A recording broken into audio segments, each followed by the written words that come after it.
रुचिता चलो, बहुत जरूरी काम है। निहार जी, अभी दूध उबालना है, बहुत काम है, उसके बाद में आती हूँ, अभी आप जाए। अरे ये सब बाद में कर लेना, अभी तुम चलो, दो मुझे। चलो चलो चलो चलो।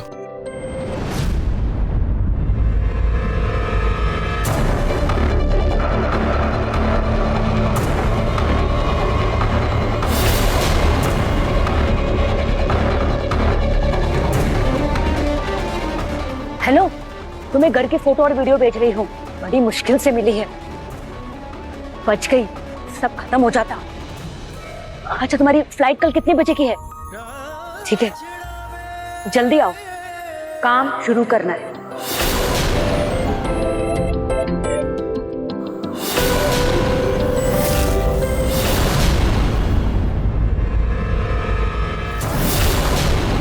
ये देखो, बिना दूध गर्म किए ही गायब हो गई। अभी फट जाए तो? लेकिन किसी को घर में फिक्र ही कहाँ है। मैं ही बची हूँ, हर चीज का ध्यान रखो। दूध भी गर्म मैं ही करूँ। निहार जी, क्या कर रहे हैं आप?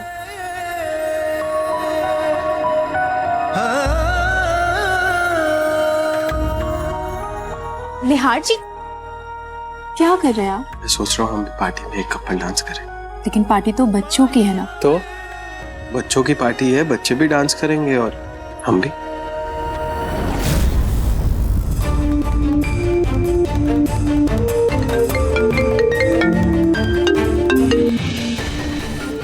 हेलो, अरे मैं ठीक हूँ, तू सुना?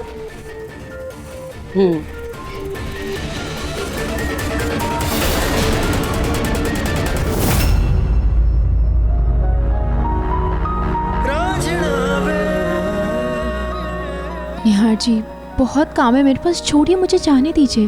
रुचिता, पिछले कुछ दिनों में जो भी हुआ, उसके बाद तुमसे और बच्चों से दूर रहने का बिल्कुल मन नहीं कर रहा। मन करता है कि बस ये समय थम जाए, तुम मेरे साथ रहो और मैं बस तुम्हें ही देखता रहूं। मेरा भी मन करता है कि आपको सिर्फ निहारती रहूं।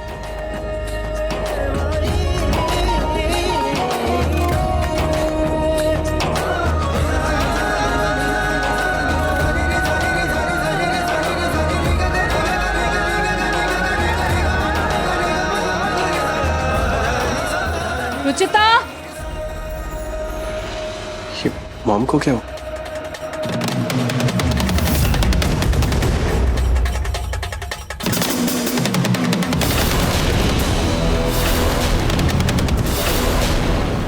माँ, ये दूध में झाग? यही तो मैं तुमसे पूछ रही हूँ रुचिता, कि ये सब क्या है? ये दूध के पतीले में ये झाग आया कहाँ से? लेकिन माँ, ये हुआ कैसे? अरे तुम्ही ने दूध लिया था ना। दूध लेने से पहले अच्छी तरह से पतीला तुमने धोया ही नहीं होगा, रह गया होगा उसमें डिटर्जेंट। ये डिटर्जेंट वाला दूध पिलाकर हम सबको मारना चाहती हो तुम, और क्या?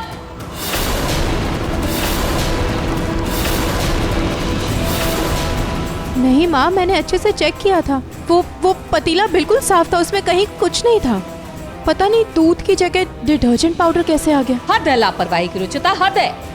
एक तो दूध उबाला नहीं, ऊपर से पतीला ढंग से धोया नहीं, डिटर्जेंट वाले पतीले में दूध ले लिया। अब मान लो अगर कोई ये कच्चा दूध ही पी जाता तो क्या होता? इतना सारा ये साबुन का झाग इसमें से निकला है, ये जमीन में देखो कितनी फिसलन हो गई, कोई फिसल ही जाता। माँ जी का पैर फिसल जाता, वो गिर जाती तो क्या होता? माँ, मैं अभी साफ कर देती हूँ, लेकिन मुझे सच में समझ नहीं आ रहा कि ये हुआ कैसे। हम हो सकता है कि घनश्याम काका के दूध का बर्तन साफ ना हो। हाँ निहार, ये हो सकता है।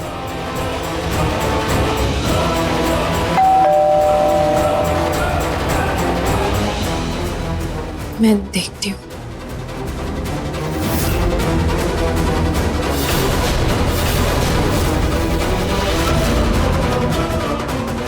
कौन है?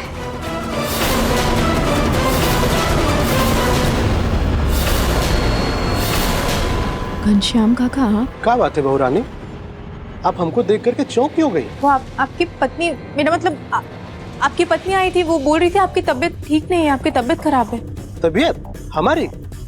हम तो बिल्कुल ठीक है, आपके सामने है। लेकिन ये बात आपको बोला कौन? आपकी पत्नी आई थी, वो तो दूध भी देकर गई है अभी। पत्नी हमारी? कहाँ मजाक कर रही हो बहू रानी? अरे वो तो मायके गई हुई है। वाह रुचिता, कितना झूठ बोला तुमने। मतलब हद होती है किसी चीज की। घनश्याम अभी आया है तो दूध में मिलावट किसने की है? घनश्याम तो कर नहीं सकता। जरूर तुम ही ने दूध में मिलावट की होगी ताकि हम सबको बीमार कर दो। यही चाहती थी ना? बोलो क्या इरादा था तुम्हारा? आप ये क्या बोल रही हैं? मैं अपने ही परिवार को क्यों बीमार करना चाहूंगी? तुम्हें अच्छी तरह से पता है पिंकू को दूध बहुत अच्छा लगता है, इसीलिए तुमने ये दूध में मिलावट की है ताकि वो बीमार हो जाए। माँ प्लीज, आप कैसी बातें कर रही हैं? पिंकू मेरे बेटे जैसा है, तीनों मेरे बच्चे जैसे। मैं सच कह रही हूँ। एक औरत आई थी, वो खुद को घनश्याम जी की बीवी बता रही थी, उसने ही दूध दिया था। पर हमारी बीवी तो मायके गई हुई है। ठीक है काका, आप जाइए। जी। दूध में डिटर्जेंट कैसे आया? बोलो रुचिता, बताओ सबको कैसे आया दूध में डिटर्जेंट? शायद इसीलिए दूध को तुम ऐसे ही छोड़कर चली गई थी ताकि जो कोई भी उस दूध को उबालने के लिए जाए इल्जाम उसी पर आ जाए। आज सुबह ही तुमने स्टोर रूम से डिटर्जेंट का पैकेट निकाला था ना? निकाला था कि नहीं? भी जाकर देखूंगी ना वो पैकेट खाली पड़ा होगा। मैं अभी वो डिटर्जेंट का पैकेट लेकर आती हूँ। मॉम बस कीजिए, रुचिता पर बेबुनियाद इल्जाम लगाना बंद कीजिए आप। अरे वो औरत किसी और के घर में दूध देने आई होगी और गलती से हमारे घर में दे दिया होगा। इस बात को यही खत्म कीजिए आप प्लीज।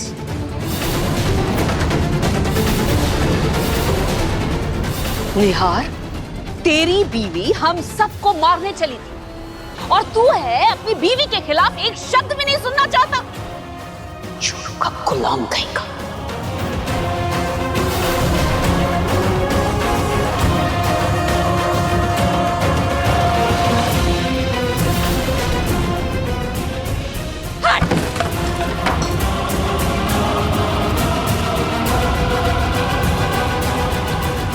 मुझे समझ नहीं आ रहा कि दूध में डिटर्जेंट कहाँ से आया और वो औरत कौन थी?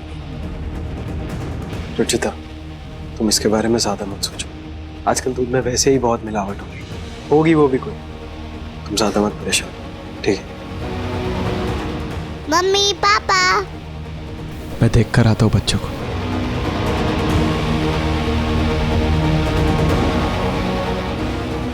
संभल के।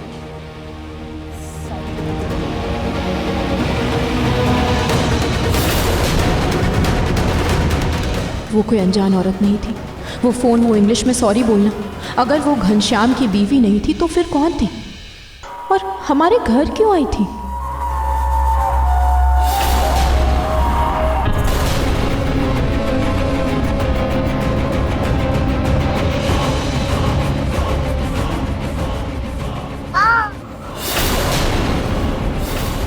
रूही बेटा, ये आपके हाथों में क्या हुआ? ये रैशेस कैसे हो गए आपको? वो कुछ नहीं मम्मी। रूही बेटा, कुछ तो आप छुपा रही हैं मुझसे। पहले आपके ये माथे में चोट, अब हाथों में रैशेस।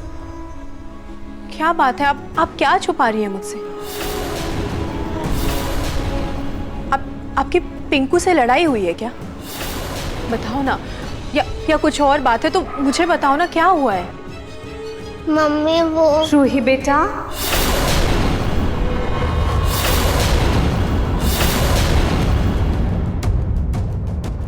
बेटा ये देखो, मैं तुम्हारे चोट के लिए गरम गरम हल्दी और लहसुन वाला तेल लेकर आई हूँ।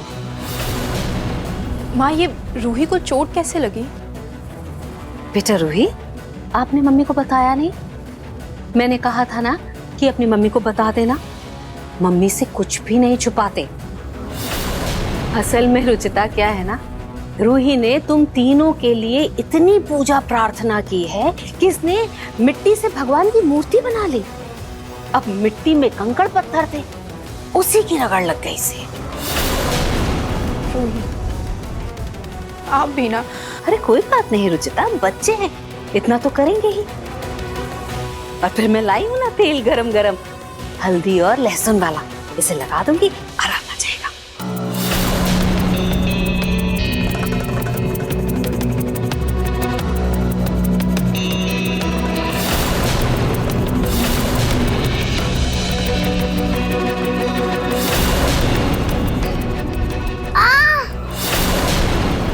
ओ बेटा, जरा सा दर्द तो होगा ना, लेकिन ये जो हल्दी लहसुन वाला तेल है ना गरम गरम, जो मैं तुम्हें लगा रही हूँ, इससे तुम्हें इतना आराम आ जाएगा रात भर में कि सुबह तुम पार्टी में खूब मस्ती कर पाओगी। दादी बिल्कुल सही बोल रही हैं। माँ, आप रहने दीजिए, मैं लगा देती हूँ रूही को। अरे रुचिता, क्या बात कर रही हो? बच्चे तो भगवान का रूप होते हैं और इनकी सेवा मतलब भगवान की सेवा। रूही को मैं ही तेल लगा देती हूँ। एक काम करो, तुम जूही को तेल लगा दो। ये लो लो।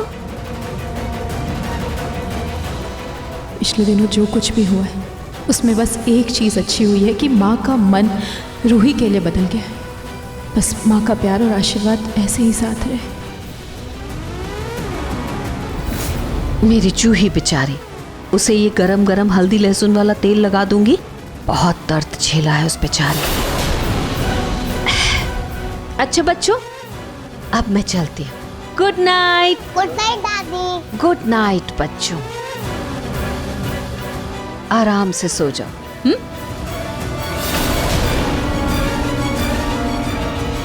जूही, अब आप दोनों भी आराम करो, कल खूब सारी मस्ती करनी है ना।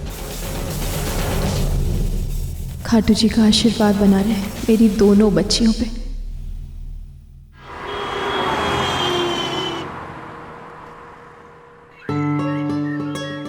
ये लो, इसे भी रखो।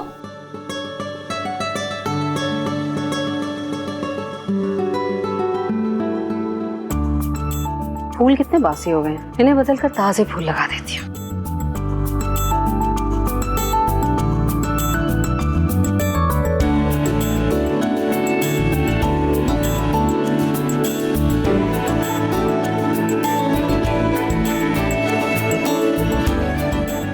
इसको तो वहां होना चाहिए।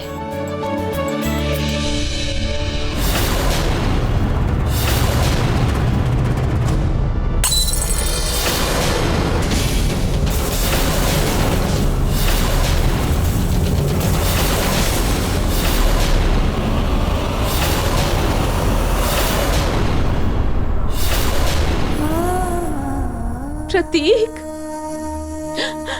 प्रतीक, मेरा बच्चा, मेरा बेटा।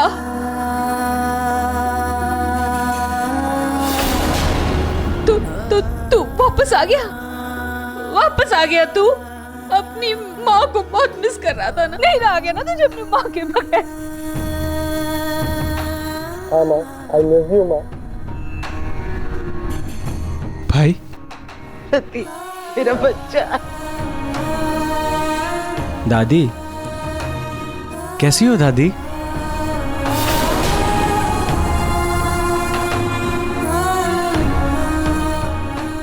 तुझे देख लिया ना, मैं बहुत अच्छी हो जाऊँ।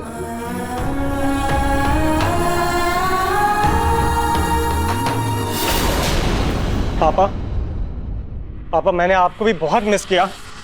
भाई, हम सबको बीच मुसीबत में छोड़कर भाग गया था तब तुझे हमारा ख्याल नहीं आया था?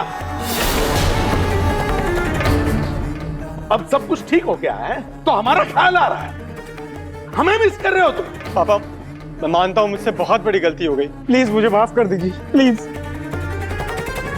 भगौड़ा है तू, भगौड़ा। अपने भाई को मरने के लिए और पूरे परिवार को तड़पने के लिए छोड़कर भाग गया था तू यहाँ से। अरे अपने माँ बाप और भाई का तो छोड़, तुझे तो अपने बेटे तक का ख्याल नहीं आया।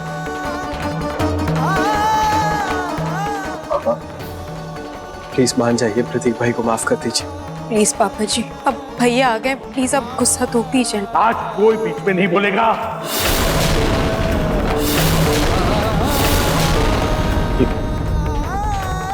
ये निहार, जो कुछ भी निहार के साथ हुआ वो अगर तुम्हारे साथ हुआ होता तो निहार हमेशा तुम्हारे साथ खड़ा होता। अपनी परवाह नहीं की होती उसने, तुम्हारी तरह अपने परिवार को और तुम्हें इस तरह बीच रास्ते पे छोड़ के नहीं भाग गया होता। एडी चोटी का जोर लगा दिया होता उसने तुम्हें बचाने के लिए। प्रतीक के पापा प्लीज जाने दीजिए ना। कैसे जाने दो पूनम, कैसे जाने दो? अरे बड़ा बेटा बुढ़ापे का सहारा होता है, माँ बाप की लाठी होती है। और ये तो उल्टा हमें मुसीबत में छोड़ के भाग गया। कैसे माफ कर दूं इसे? इसे कहिए कि अभी के अभी यहां से चला जाए। चले जाओ यहां से।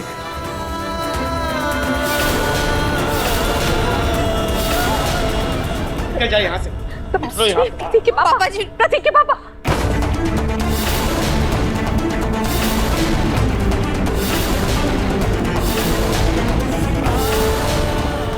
ठीक है पापा, अगर आप यही चाहते हैं तो यही सही, मैं यहाँ से चला जाता हूँ। वैसे भी आप लोग मेरे बिना ही खुश हैं।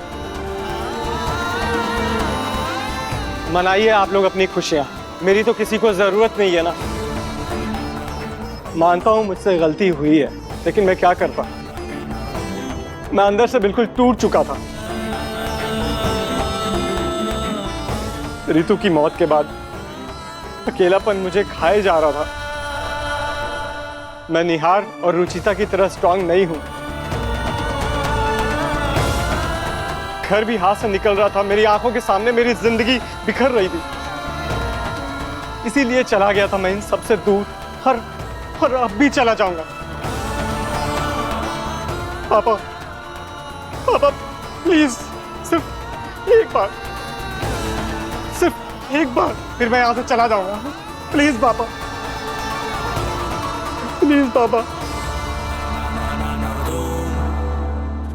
पापा जी, आज हमारी खुशी में सिर्फ प्रतीक भैया की कमी थी, और आज वो आ गए तो प्लीज उन्हें अपना लीजिए। चिता सही कह रही है पापा, जो हुआ उसे भूल जाइए और प्लीज प्रतीक भाई को अपना लीजिए। प्लीज पापा जी, प्लीज पापा। माफ कर दीजिए ना प्लीज। हाँ बेटा, माफ कर दे इसे। देखो प्रतीक, ये होता है परिवार जो हर वक्त अपनों के साथ खड़ा है। आज सिर्फ इनके कहने पर मैं तुम्हें माफ कर रहा हूं।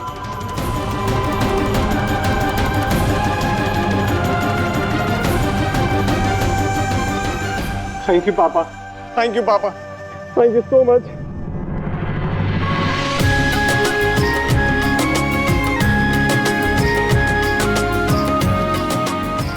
बेटा तू यही रुक, मैं आरती की थाली लेकर आती हूँ।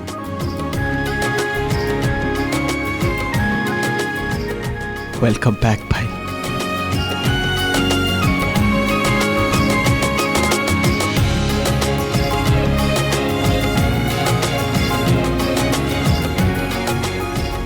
डैडी आपको छोड़कर अब कभी नहीं जाएंगे।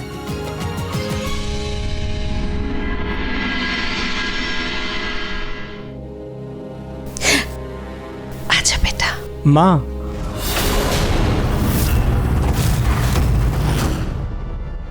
क्या हुआ बेटा? मैं अकेला नहीं आया हूँ।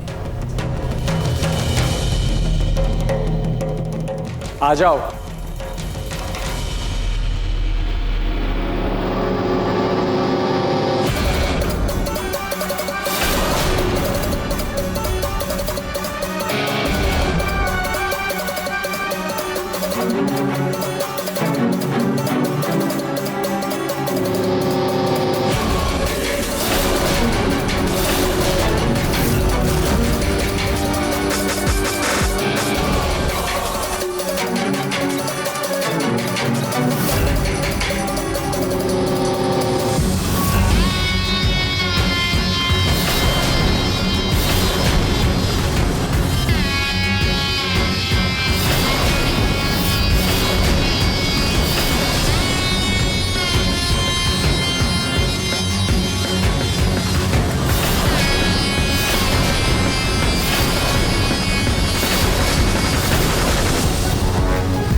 कौन है ये? माँ, ये मोनिका है, तुम्हारी होने वाली बहू।